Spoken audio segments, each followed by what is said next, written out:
नमस्कार दोस्तों, जय माँ भारती। हमारे चैनल को लाइक और सब्सक्राइब करना ना भूलें।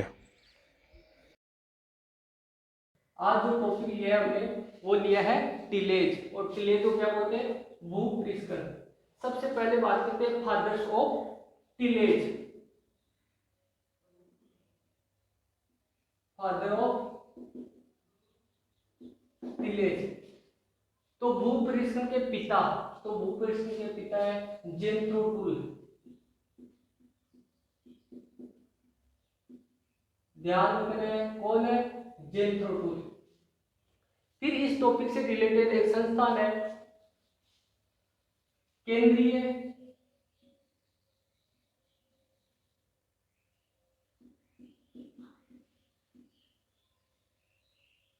कृषि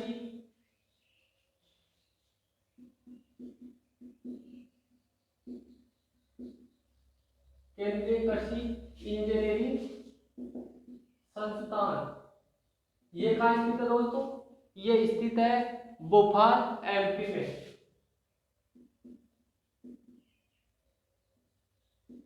कहाँ है? भोपाल एमपी में। अब बात करते हैं भूपृष्ठकरण की डेफिनेशन।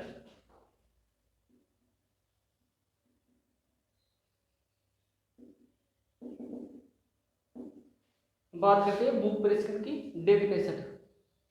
तो फसल उगाने के लिए मृदा को उचित बनाने के लिए की जाने वाली यांत्रिक क्रियाएं क्या कहलाती है? भूपृष्ठकरण। या मृदा को फसल उगाने के लिए अनुकूल बनाना ही क्या कहलाती है? भूपृष्ठकरण। जैसे जुताई है, निराई गुड़ाई है,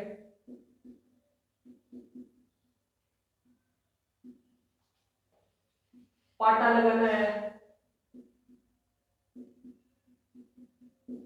पाटा लगाया जाता है मृदा को समतल करने के लिए। क्यारी बनाना है। ये सब किसमें आ गई? भूपृष्ठकरण में आ गई। अब बात करते हैं भूपृष्ठकरण के प्रकार।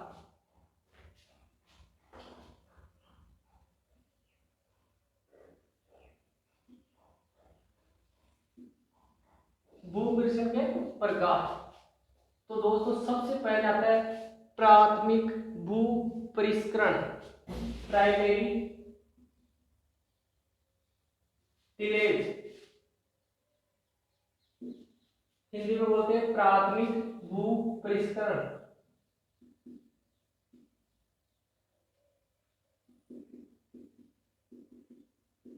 प्राथमिक भूपृष्ठकरण। अब पढ़ते हैं प्राथमिक भूपृष्ठकरण के बारे में। बीज बोए से पहले जो क्रियाएं की जाती है वो किसमें आती है? प्राथमिक भूपृष्ठकरण में। इसमें आती है बीज बोए से पूर्व।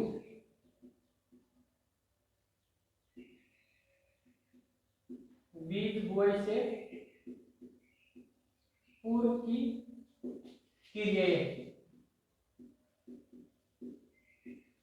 ध्यान रखना है प्राथमिक भूपृष्ठकरण में जो बीज बोने से पूर्व जो क्रियाएं की जाती है वो सम्मिलित होती है। तो कौन कौन सी क्रियाएं की जाती है? जैसे जुताई करना,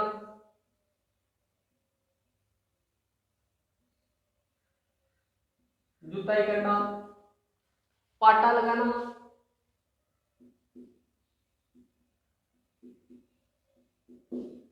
फेरो चलाना,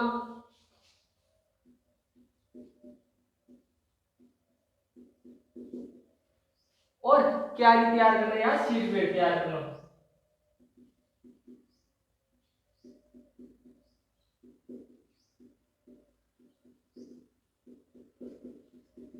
कौन कौन सी क्रिया आती है प्राथमिक भूपृष्ठकरण में? जुताई करना, पाटा लगाना, फेरो चलाना और बीज से तैयार करना। इसके बाद में हम पढ़ते हैं द्वितीयक भूपृष्ठकरण।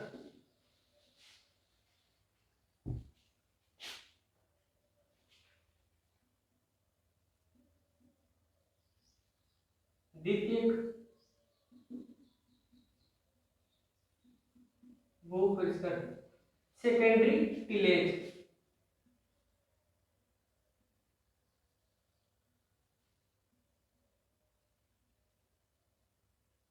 सेकेंडरी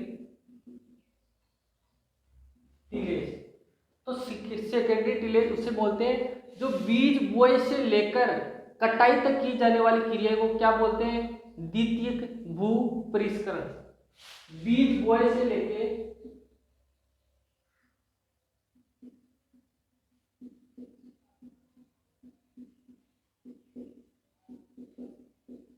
बीज बोए से लेके कटाई तक जो भी क्रियाएं की जाती है वो किस में आती है? द्वितीयक भू परिष्करण में आती है। तो कौन कौन सी क्रिया आती है?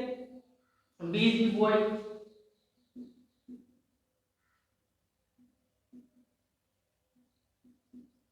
बीज की बुआई, निराई गुड़ाई,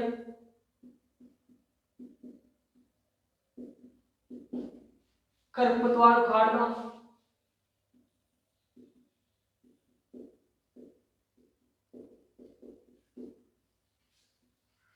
बीज की बुआई करना, निराई गुड़ाई करना, खरपतवार उखाड़ना और पौधों पे मिट्टी चढ़ाना या फसलों पे मिट्टी चढ़ाना किसमें आती है? द्वितीयक भू परिष्करण में आती है। ध्यान रखना है प्राइमरी टिलेज में तो जो बीज से पूर्व की क्रिया की जाती है वो सम्मिलित होती है और द्वितीयक भू परिष्करण में जो बीज बोए से लेके कटाई तक जो भी क्रिया सम्मिलित होती है उसे क्या बोलते हैं? द्वितीयक भू परिष्करण। इसमें कटाई भी आ गई, ये सब इसमें सम्मिलित होते हैं। अब बात करते हैं मिनिमम टिलेज।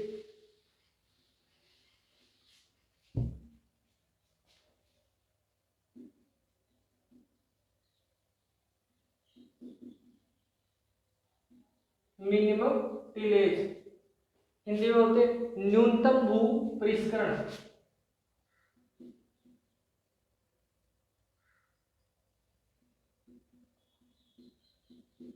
क्या बोलते हैं? न्यूनतम भू परिष्करण। तो फसल बुआई के लिए कम से कम यांत्रिक क्रियाएं करना क्या कहलाता है? न्यूनतम भू परिष्करण। इसमें कम से कम की जाती है यांत्रिक क्रियाएं, जुताई वगैरह ये सब बहुत कम की जाती है, उसे बोलते हैं न्यूनतम भू परिष्करण। इसके बाद में बात करते हैं जीरो टिलेज।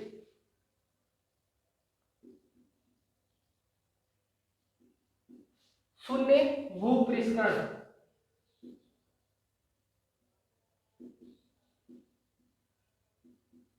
शून्य भू परिष्करण। सबसे पहले बात करते हैं जीरो टिलेज। जीरो टिलेज दिया था दोस्तों जीबी ट्रिपलेट्स, जीबी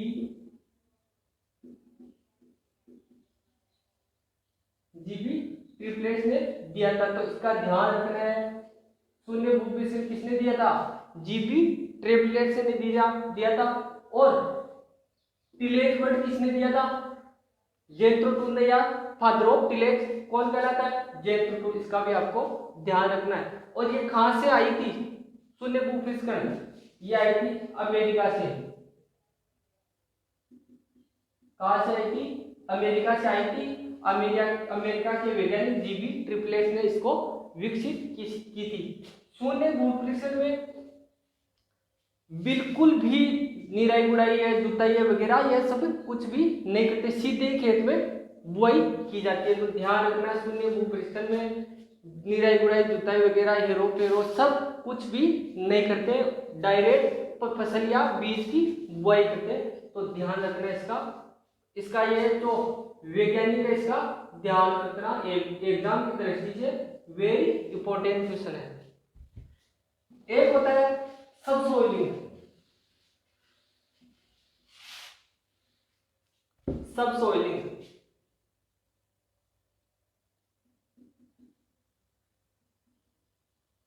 सबसॉइलिंग सबसॉइलिंग कहलाता है मृदा की ऊपरी परत को छेड़े बिना मृदा के अंदर की कठोर परत को तोड़ना क्या कहलाता है? सबसॉइलिंग। सबसॉइलिंग इधर ये जो इसके लिए जो यंत्र काम में लेते वो लेते रिचेल यंत्र।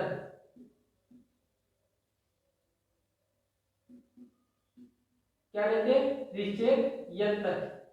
यह सबसॉइलिंग उन क्षेत्रों में की जाती है जहां मृदा होती है वो कंकरीली पतली होती है। उन क्षेत्रों में रिचेल हल द्वारा या यंत्र द्वारा सबसॉइलिंग की जाती है, मृदा के अंदर की कठोर परत तोड़ी जाती है। तो इसका भी ध्यान रखना। एक होता है पडलिंग, ये भी भूपरिक्षण संबंधी क्रिया है। पडलिंग हिंदी में बोलते हैं इसको पंकिलीकरण।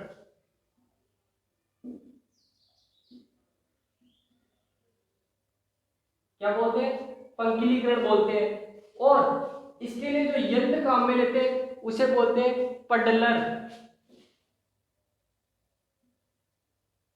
क्या बोलते हैं? पडलर यंत्र बोलते हैं। और पडलिंग कौन सी फसल में की जाती है? ये की जाती है धान में। किसमें की जाती है? धान में की जाती है। ध्यान रखना, वेरी इंपॉर्टेंट क्वेश्चन है। अब बताते हैं पडलिंग कैसे करते हैं। तो जो मृदा होती है उसमें 5 से 10 सेंटीमीटर पानी भर के पडलर को चलाया जाता है, जिससे जो मृदा में पोषक तत्व है वो घुल जाते हैं, खरपतवार नियंत्रण हो जाता है और पानी के नीचे एर्पार्ग में परत का निर्माण हो जाता है। क्योंकि जो चावल होता है उसमें हमेशा पानी रहना चाहिए, 5 से 10 सेंटीमीटर पानी रहना चाहिए, इसलिए जो पानी की सतह के नीचे एर्पार्ग में परत का निर्माण हो जाता है। तो ध्यान रखना। अब बात करते हैं भूपरिष्करण के लाभ क्या क्या है या उद्देश्य। भूपरिष्करण के उद्देश्य।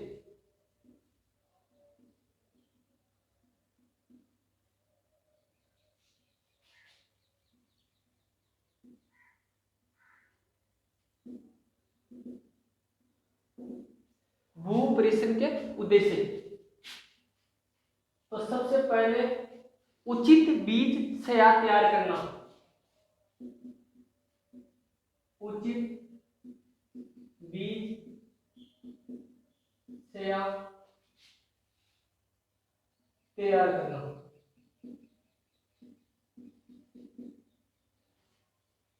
अगर टिल्ले द्वारा मृदा अनुकूल है या उचित अवस्था में है तो उचित बीज सया तैयार हो जाएगी और बीज सया के साथ साथ खरपतवार नियंत्रण भी हो जाएगा।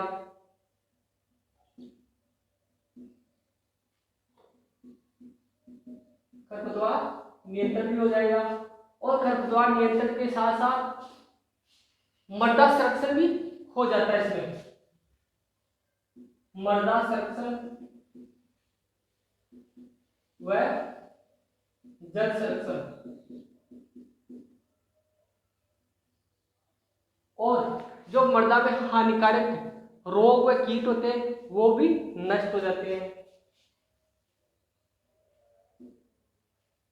मृदा में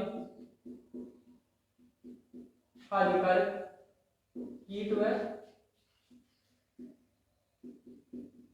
रोगों को नष्ट करना।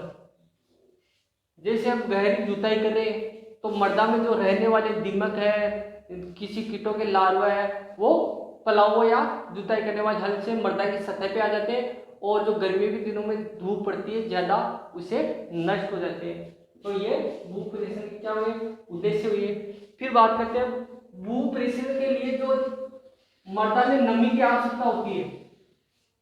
टिलेज ऑपरेशन करने के लिए जो मृदा में नमी की आवश्यकता होती है वो होती है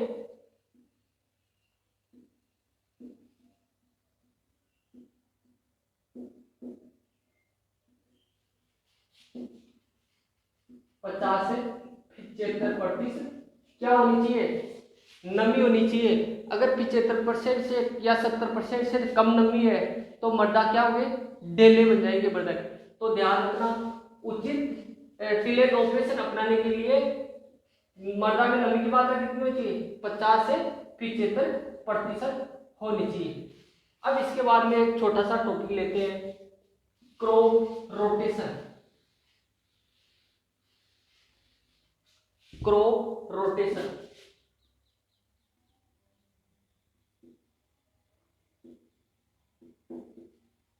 हिंदी में बोलते हैं इसको फसल चक्कर।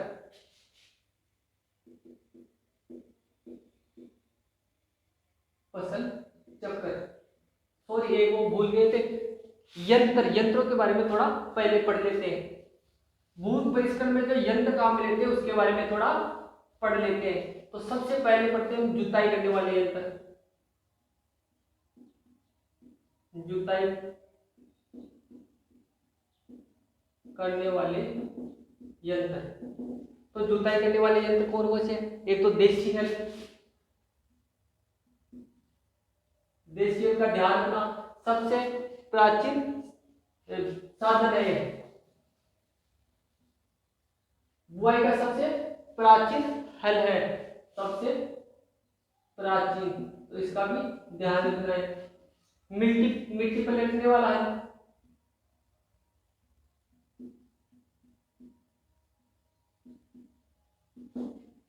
और मोल्ड बोर्ड हल।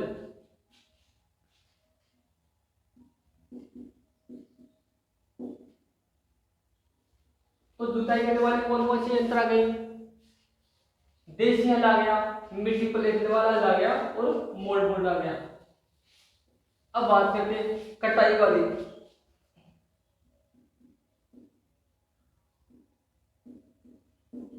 कटाई वाले यंत्र, तो कटाई में एक तो आ गया रीपर। ध्यान रखना, रीपर किस में आता है? कटाई वाले यंत्र में आता है। एक कंबाइन,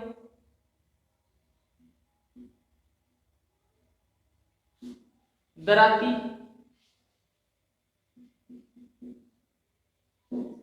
मोवर। मोवर का ध्यान रखना, ये गार्डन वगैरह इनमें दूब घास काटने के काम में आता है। दराती आप जानते हो, कंबाइन होती है जो खड़ी फसल को काट के डायरेक्ट निकाल भी देती है, जो फसल के दाने भी निकाल देती है, तो इसका भी ध्यान रखना है आपको। अब बात करते हैं बुआई वाले यंत्र। बुआई वाले यंत्र, तो बुआई वाले यंत्र कौन कौन से हैं? देशी हल, कल्टीवेटर,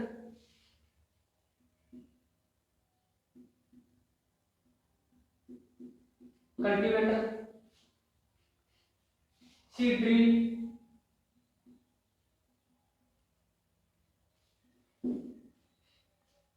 प्लांटर,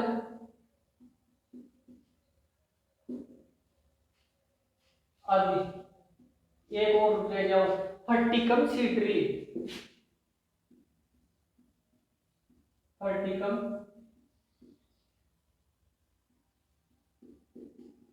सीड ड्रिल, फर्टिकम सीड ड्रिल। देशी हल आप जानते हो, जो पुराने जमाने में चला करता था। कल्टीवेटर आप जानते हो, सीड ड्रिल आप जानते हो। अब आते हैं प्लांटर की। प्लांटर से बुआई की जाती है जिनके बीज मोटे होते हैं, जैसे आलू, गन्ना, मूंगफली। जो मोटे बीजों वाले, मोटे फसलों वाले बीज होते हैं, जिनके बीज मोटे होते हैं, उनकी प्लांटर से बुआई की जाती है। फिर बात करते हैं फर्टिकम सीड ड्रिल। फर्टिकम सीड ड्रिल में बीज के साथ साथ आप फर्टिलाइजर की भी बुआई कर सकते हैं। सीड प्लस फर्टिलाइजर, तो इसका भी ध्यान रखना है। फर्टिकम सीड ड्रिल द्वारा बीज और उर्वरक एक साथ बुआई कर सकते हैं, तो इसका भी आपको ध्यान रखना है। एक होता है नाली बनाने वाला यंत्र।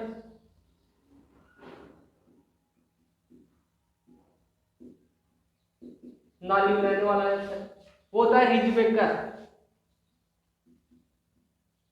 क्या होता है? Ridge maker.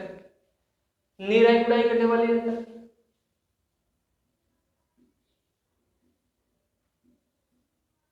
निराई गुड़ाई के लिए तो हैंड हो,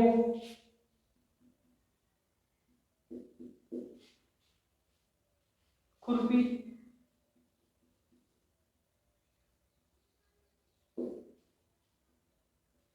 तो निराई गुड़ाई के लिए हैंड हो, खुरपी, गेती, कुदाली, ये काम आते हैं। एक वो रह गया कटाई को, थ्रेसिंग यंत्र या मड़ाई यंत्र भी बोल देते हैं। इसमें आता है थ्रेसर,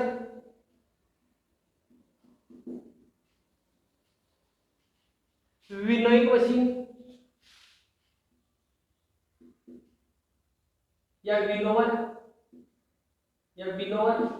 या विनोइंग फैन।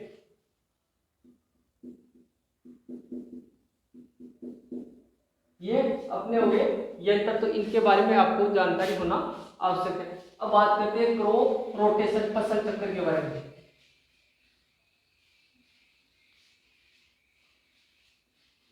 क्रॉप रोटेशन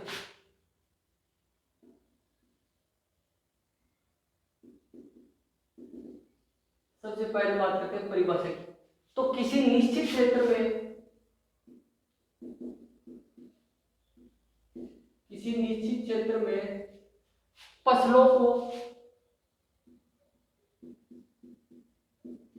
फसलों को हेर फेर कर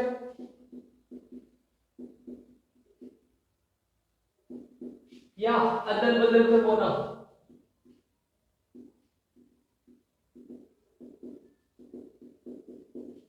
क्या कहलाता है? फसल चक्र। किसी निश्चित क्षेत्र में फसलों को हेर फेर कर बोना या अदल बदल कर बोना क्या कहलाता है? फसल चक्र। अब बात करते हैं फसल चक्र के सिद्धांत।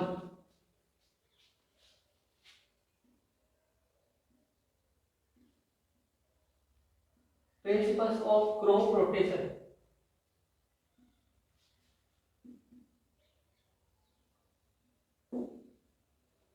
फसल चक्र के सिद्धांत, हिंदी में क्या बोलते हैं? फसल चक्र के सिद्धांत। तो इसमें फसल चक्र से संबंधित कई सिद्धांत होते हैं, उनके अनुसार ही फसल चक्र बनाया जाता है। तो सबसे पहले बात करते हैं दलहनी फसलों के बाद में अदलहनी फसलें बोना। दलहनी फसलों के बाद अदलहनी फसल बोना।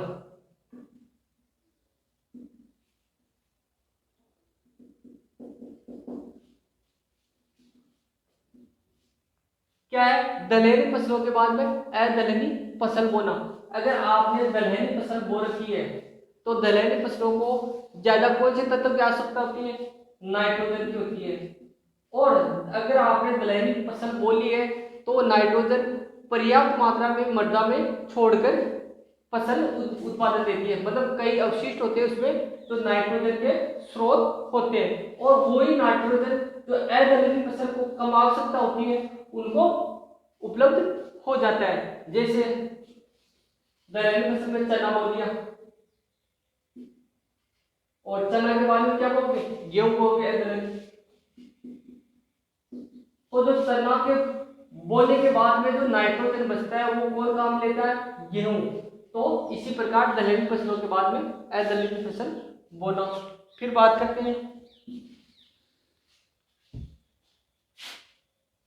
उथली जड़ वाली के बाद में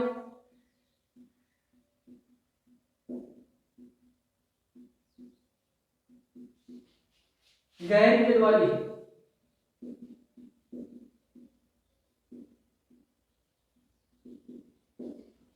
उथली जड़ वाली फसल के बाद में गहरी जड़ वाली फसल। उथली जड़ का अर्थ होता है ये मृदा में ज्यादा गहराई तक नहीं जाती है और ज्यादा गहराई से पोषक तत्व ग्रहण नहीं करती है। पहले आपने उथली जड़ की फसल बो दी है तो मृदा की सतह के किनारों से पोषक तत्व ग्रहण कर लेगी। फिर आप बोएंगे गहरी जड़ वाली तो वो गहराई से पोषक तत्व अवशोषण कर लेगी। इस प्रकार दोनों फसलों को आराम से पोषक तत्व प्रदान हो जाएंगे। फिर इसके बाद बात करते हैं अधिक पोषक तत्व की आवश्यकता के बाद कम पोषक तत्व वाली फसल बोना। कम पोषक तत्व वाली फसल बोना। पहले आपने अधिक पोषक तत्व ग्रहण करने वाली फसल बो दी है और फिर उसके बाद में वापस अधिक पोषक तत्व ग्रहण वाली फसल बो दी, तो मृदा में क्या कमी आ जाएगी पोषक तत्व की। इसलिए अधिक पोषक तत्वों की आवश्यकता वाली फसल के बाद में कम पोषक तत्वों की आवश्यकता वाली फसल उगाना अनिवार्य होता है। इसे बोलते हैं फसल चक्र। फिर इसके बारे में बात करते हैं, एक ही कुल की फसल को बार बार नहीं बोना या एक कुल के बाद में दूसरे कुल की फसल बोना। एक कुल की फसल के बाद दूसरे कुल की फसल बोना, तो इसका भी आपको ध्यान, लगातार एक कुल की फसलें नहीं बोना चाहिए क्योंकि रोग व कीटों का प्रकोप ज्यादा होता है। क्योंकि कई कीट होते हैं या कई रोग होते हैं जो फसल के लिए अनुकूल होते हैं। अगर मान लो बार बार वही फसल बो रहे हैं तो उन कीटों व रोगों की संख्या बढ़ जाती है और कुल बदलने से जो दूसरे पौधे होते हैं उन पे वो कीट होते हैं या रोग होते हैं वो अनुकूल नहीं होते हैं। इसके बारे में बात करते हैं, किसान को घरेलू आवश्यकता के अनुसार, किसान को घरेलू आवश्यकता के अनुसार फसलें बोना चाहिए। अगर आप फसल चक्र को लिए बैठे रहे तो किसान को जो घरेलू आवश्यक चीजें होगी वो उत्पादन नहीं होगी। इसलिए जो किसान को आवश्यक चीजें होती है उसको भी ध्यान में रखकर फसल चक्र लेना चाहिए। इसके बाद में बात करते हैं,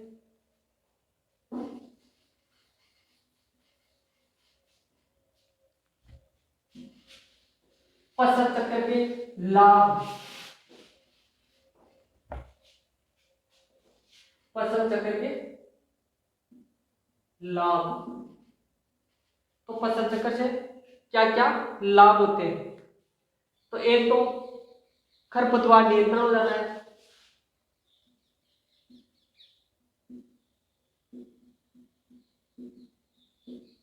कैसे? क्योंकि कई खरपतवार होते हैं जो फसल पे अनुकूल होते हैं और फसल को हेर फेर कर या अदल बदल कर बोने से उसको अनुकूल खरपतवार को अनुकूल वातावरण नहीं मिल पाता है और वो नष्ट हो जाते हैं। मृदा संरक्षण भी होता है। फिर मृदा की जैविक रासायनिक बहुत ही दशा भी अच्छी बनी रहती है क्योंकि हेर फेर होने से जो फसलें होती है, मृदा होती है, उसमें पोषक तत्वों की कमी नहीं आती है और उसकी आर्थिक दशा सही बनी रहती है। तो मृदा की जैविक, रासायनिक और भौतिक दशा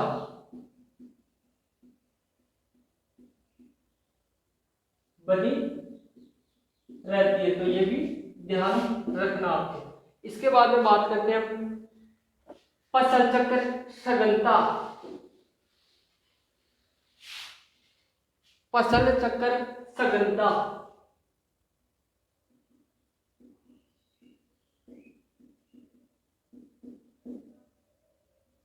इंग्लिश में बात करें तो क्रॉपिंग इंटेंसिटी या crop rotation, intensity of crop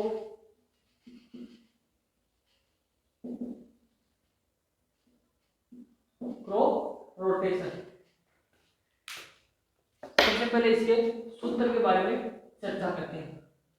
तो इसका सूत्र होता है फसल चक्र में फसलों की संख्या, फसल चक्र में फसलों की संख्या बटे में अवधि, वो भी वर्षों में, गुणा 100। तो ये इसका सूत्र हो गया। फसल चक्र सघनता का मतलब होता है, फसल चक्र सघनता ज्ञात करने के लिए फसल चक्र में शामिल फसलों की संख्या को 100 से गुणा करके उसकी अवधि का भाग दिया जाता है। तो इसका सूत्र भी ध्यान रखना, कभी कभी एग्जाम में पूछ लेते हैं, क्रॉप रोटेशन इंटेंसिटी भी एग्जाम में पूछ सकते हैं। इसके बारे में अब डिटेल से बात करते हैं, बस एक दो क्वेश्चन पे आपको निकाल के बताएंगे। तो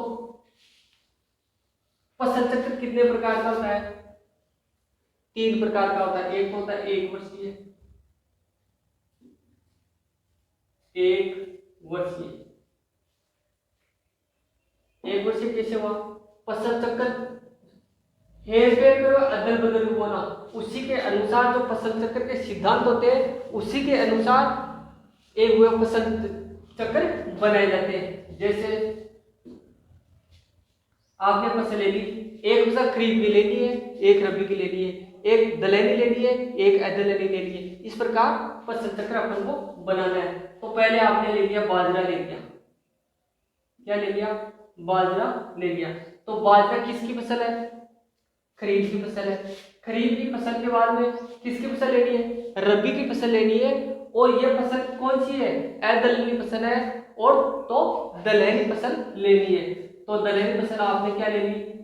चना ले लिया, राइट।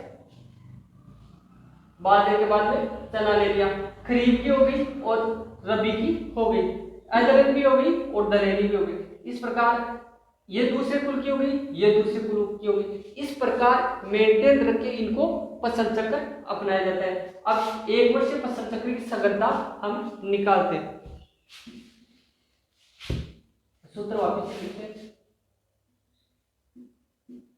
फसल चक्र में फसलों की संख्या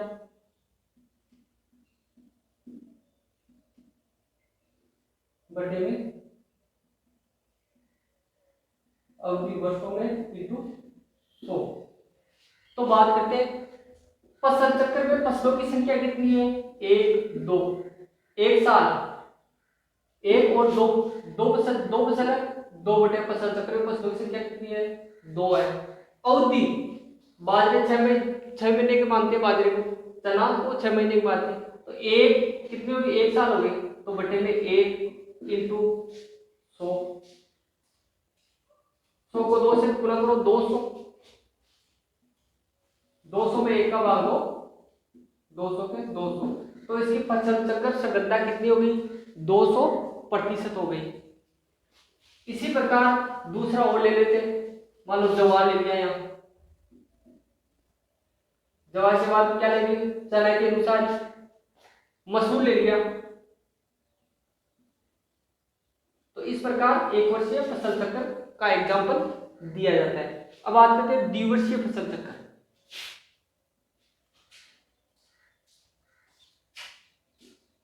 द्विवर्षीय फसल चक्र, अब अपन को बनाना है 2 वर्ष का फसल चक्र।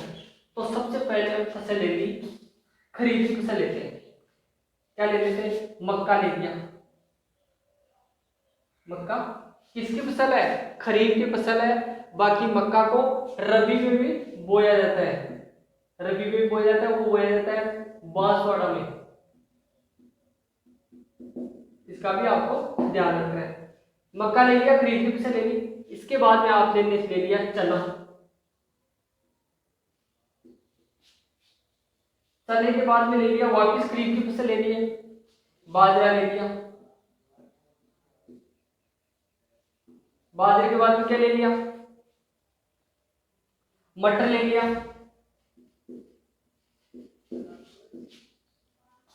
खरीफ की फसल, रबी की फसल, खरीफ की फसल, रबी की फसल, अदलहनी की फसल, दलहनी की फसल, अदलहनी की फसल, दलहनी की फसल। इस प्रकार अब बात ज्ञात करते हैं फसल चक्र सघनता इसकी।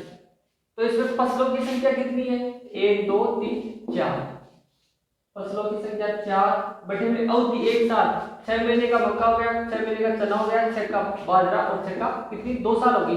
तो बटे में 2 इंटू 100, 100 को 4 से गुणा करो, 400, 400 में 2 का भाग दो, कितने आ गए? 200% आ गई। इसकी फसल सघनता कितनी आ गई? 200% आ गई। अब बात करते हैं एक होता है जो फसल चक्र होता है, उसमें फसल चक्र में एक तो हरी खाद में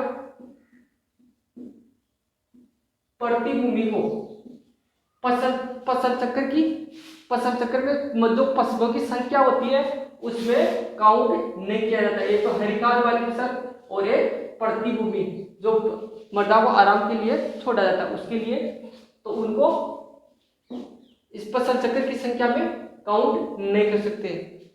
जैसे आपको बताऊं दिवसीय, इसका भी बता दूं एग्जाम्पल। यहाँ मान लो मक्का ले लिया, मक्के के बाद में चना ले लिया, चने के बाद में क्या छोड़ दी, पड़ती छोड़ दी आपने, क्या छोड़ दी, प्रतिभूमि छोड़ दी। फिर इसके बाद में आपने बोल दिया मूंग, चौला बोल दिया, क्या बोल दिया, चौला। तो अपने फसलों की संख्या कितनी हुई, 1 2 और 3। बोला था अगर प्रतिभूमि होती है उसको फसल चक्र की संख्या में काउंट नहीं करते। 1 2 3 फसल हो गई, तो 3 बटे में समय कितना हो गया, 1 वर्ष, 1 वर्ष बटे में 2 इंटू 100, 300 को 100 से गुणा करो, 300 300 में 2 का भाग दो तो 150%। फसल चक्र संलग्नता कितनी आ गई, 150% या 150%। तो इसका भी ध्यान रखना है। अब बात करते हैं बहुवर्षीय फसल चक्र। बहुवर्षीय फसल चक्र, बहुवर्षीय क्या, 3 वर्षीय फसल चक्र, 3 वर्षीय फसल चक्र।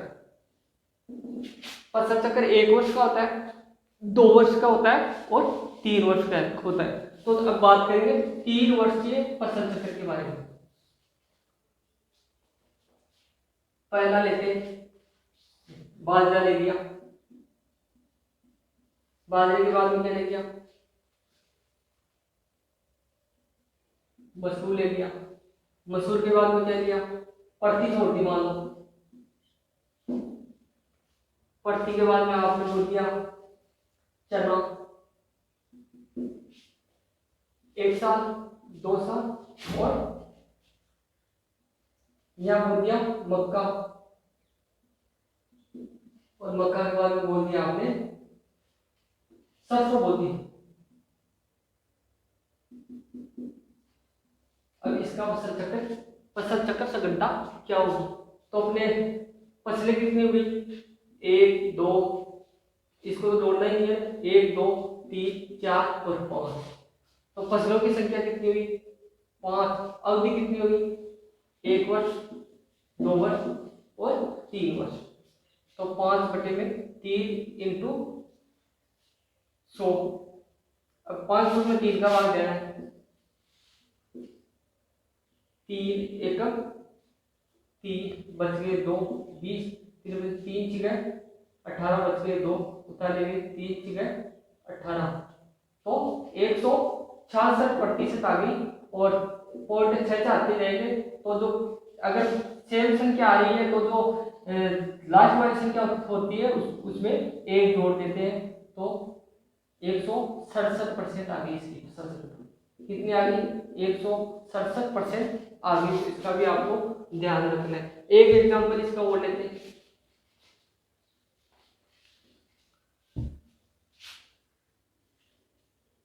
जैसे मूंगफली ले लिया आपने, मूंगफली खरीफ की फसल है, मूंगफली के बाद में आपने ले लिया चना, ले लिया चने के बाद में आपने ले लिया गन्ना। गन्ना कितने साल का होता है, 18 महीने का होता है, ये 1.5 साल का होता है, ध्यान रखना। और गन्ने के बाद में आपने ले ली पेड़ी, पेड़ी बोलते हैं रेतून फसल, जो एक बार काटने के बाद उसी जड़ों या डंठलों द्वारा फसल लेना। तो जो गन्ना होता है वो 18 माह का होता है और पेड़ी होती है 6 माह की। तो बात करते हैं फसल कितनी है, 1 2 3 और 4। फसल चक्र में फसलों की संख्या कितनी हुई? 4 होगी। फिर बात करते हैं जो समय की बात करते हैं या अवधि की बात करते हैं, दोनों कितने साल के हुए? 1 साल के। गन्ना 18 महीने का था और पेड़ी 6 महीने की, तो ये कितनी हुई? 2 साल हो गए, 2 वर्ष का हो गया। 2 वर्ष और ये 3 वर्ष, 3 वर्ष का फसल चक्र बन गया ना। तो 4 बटे में 3 इंटू 100, तो 400 में 3 का भाग दो, 3 एकम 3, 10, 3 दिए 3 एकम 3, बच गए 1, 0, 10 हो गए, 10 में 3 का भाग दिया, 3 दिए 9, बच गए 1, उतार लिया 10, तो 3 दिए 9, तो 133% इसकी फसल चक्कर सघनता आ गई। कितनी आ गई? 133%। तो ऐसे आपको ध्यान रखना है।